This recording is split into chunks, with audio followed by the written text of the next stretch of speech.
কোরআনে উল্লিখিত মানুষের আফসোসগুলো, যেগুলোর জন্য মানুষ মৃত্যুর পর আফসোস করবে, আপনি কি জানেন সেই আফসোসগুলো কি কি? সেই আফসোসগুলো হচ্ছে, হায় আফসোস, আমি যদি তাদের অর্থাৎ আল্লাহর অনুগ্রহপ্রাপ্ত বান্দাদের সাথে থাকতাম, তাহলে আমিও আজ বিরাট সাফল্য লাভ করতাম।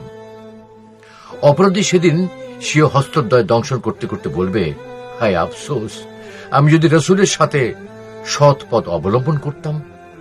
হায় আফসোস, আমি যদি দুনিয়াতে অমুককে বন্ধুরূপে গ্রহণ না করতাম যে তাকে খারাপ পথে নিয়েছিল।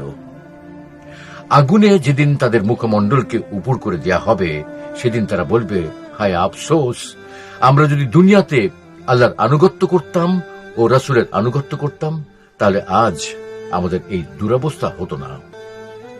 যে শয়তানকে অনুসরণ করেছে, আল্লাহর সামনে দাঁড়িয়ে আফসোস করে বলবে, হায় আফসোস, আমার ও তোমার মধ্যে যদি পূর্ব পশ্চিমের দূরত্ব থাকত।